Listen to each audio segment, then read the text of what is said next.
All right, hopefully you guys are all having a great snow day today. What I did was I went through the most recent Regents exam, the January 2017 Algebra 2 Regents, and pulled off some questions that are similar to ones that could possibly be on your benchmark exam tomorrow. What you'll notice is I chose a couple multiple choice and a couple part 2s just to go through. Hopefully this video helps. I also uploaded the PDF file for this, so if you want to print it out and try these problems on your own later, you can do that. You could also do them along with me. You could pause the video and whatever you have to do to try and get these done. So let's jump right in here. So let's take a look at number 1. So for number 1, I noticed that I have a fraction that's raised to a negative exponent. One of the things I don't want is I don't want a negative exponent. If I can, I want to try and get rid of that. So one of the things that we learned in class was that if you have a negative exponent attached to a fraction, you could always just take the reciprocal of the fraction and make that negative exponent a positive exponent.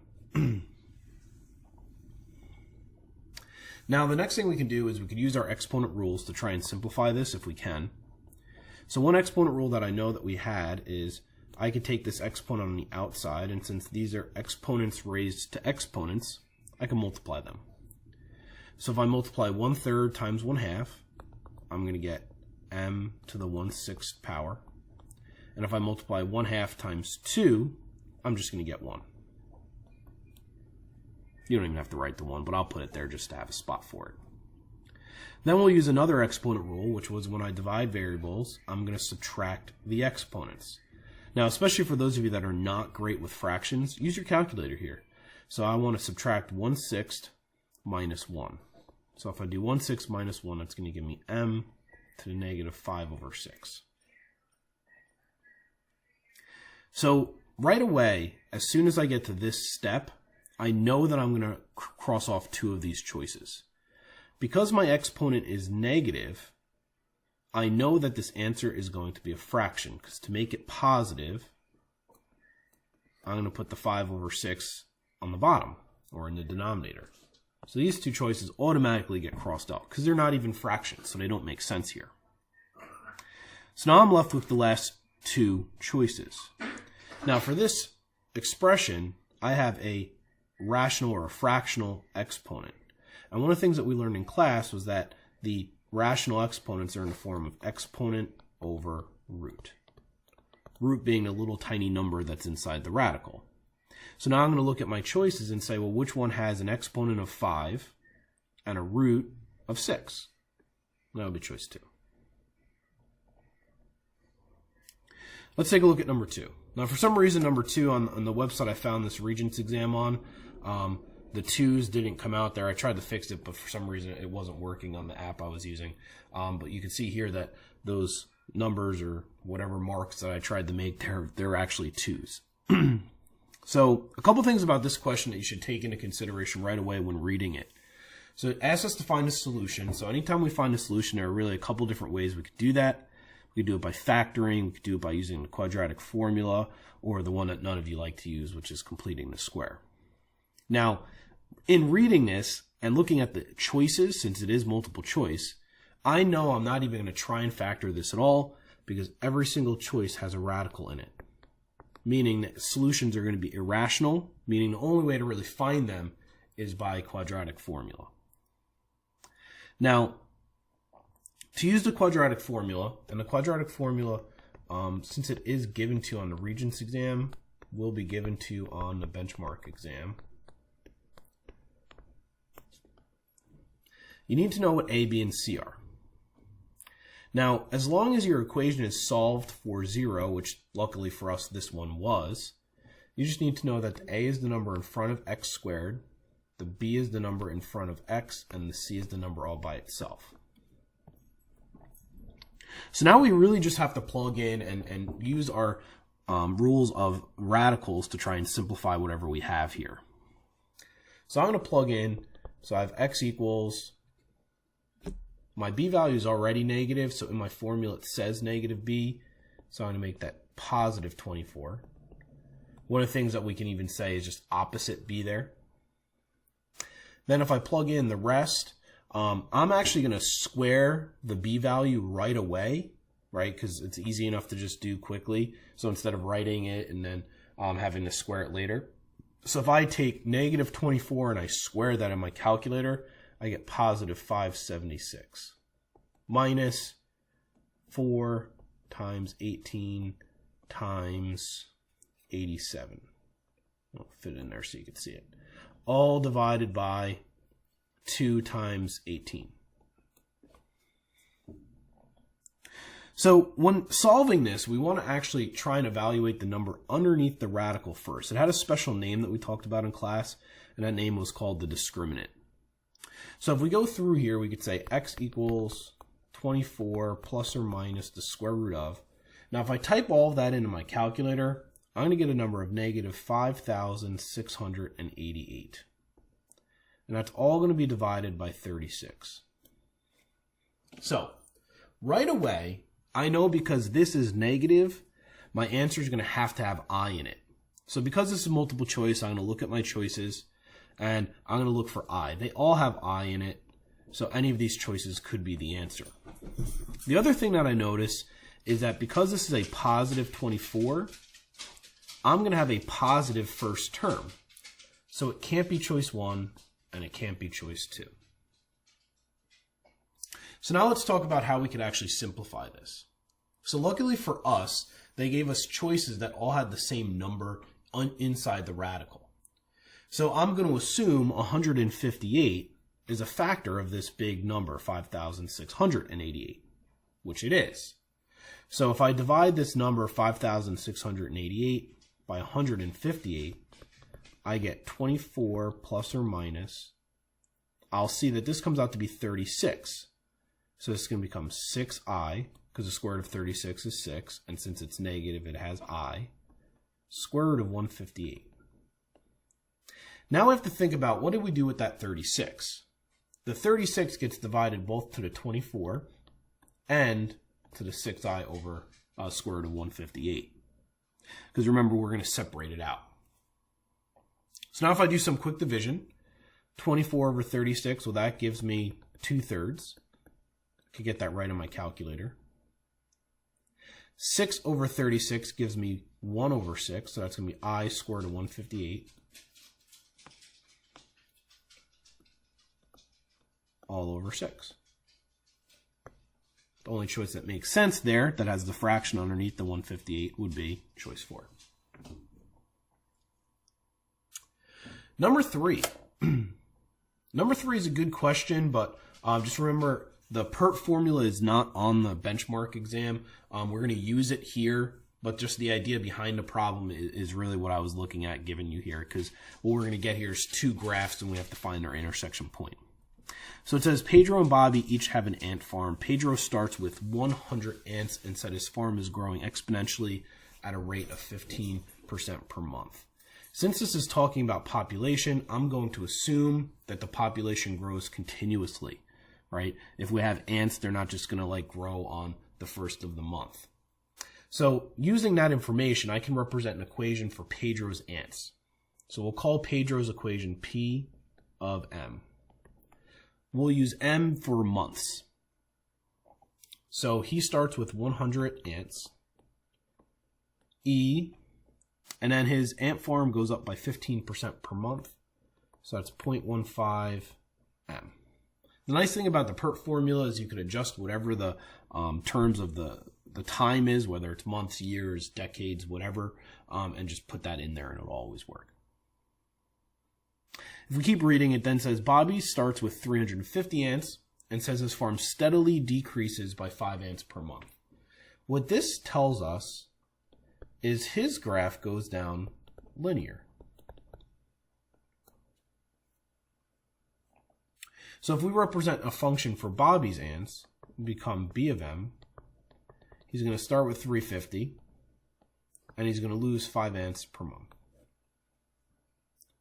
Now, on your benchmark exam tomorrow, there is nothing that comes out linear like that, but since that is something you learned in Algebra 1, they could always ask it on this Regents exam too, so we kind of see how that comes out.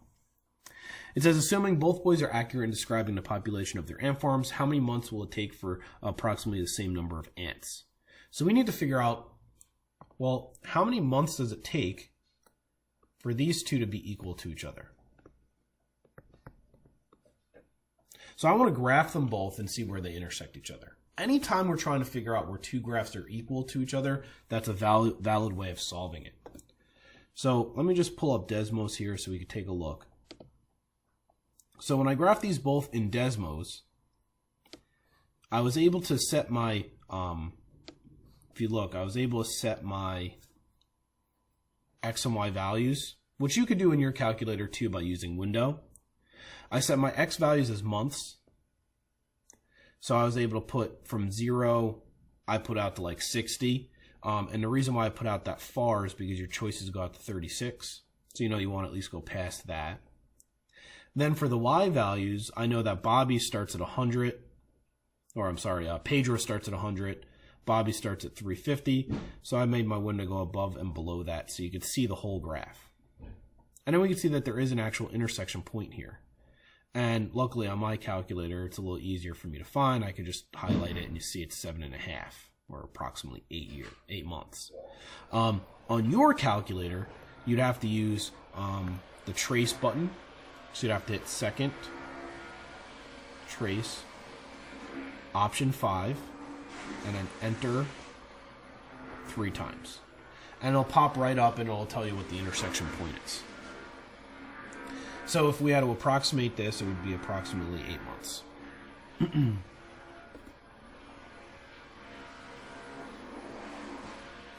If we keep going here, question 4 is kind of a flashback question. It's a question from way back in Module 1.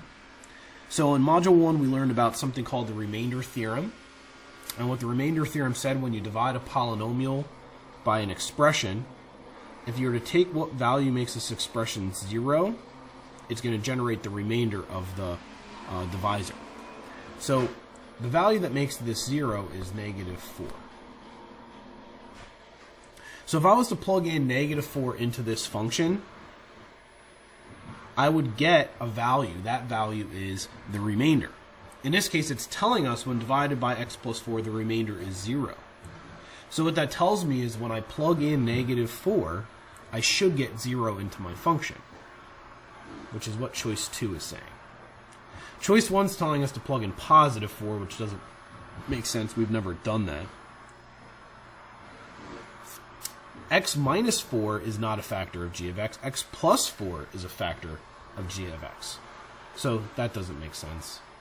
And chances are, if they ever say no conclusion can be made, that's usually not your answer. But always go through all of your choices first. Let's look at 5. 5 uses the concept of imaginary numbers. So as soon as you see the variable I, we know that I is equal to the square root of -1. Another thing that comes up a lot here too is that I squared is equal to -1. Those two I would definitely know for sure. Anything past I squared you could always evaluate in your calculator using IPART if it just so happens to come up in a question. Now if we see here we have a binomial that's to the 3rd power. So if we take that binomial and multiply it by itself 3 times, I can only multiply 2 at a time. Now, depending on how you like to do this, you could either use the tabular method or you could use the distributing method. It's totally up to you. I'm going to use tabular here. So if I take 1 minus I and 1 minus I and multiply it together, I get 1, -I, -I, and a negative and negative makes positive, so we have positive I squared. Now, that together, if we add all that up, I have a 1, I have a -2i, and this I squared, well, that really is just -1. So I have 1 and -1, which makes nothing.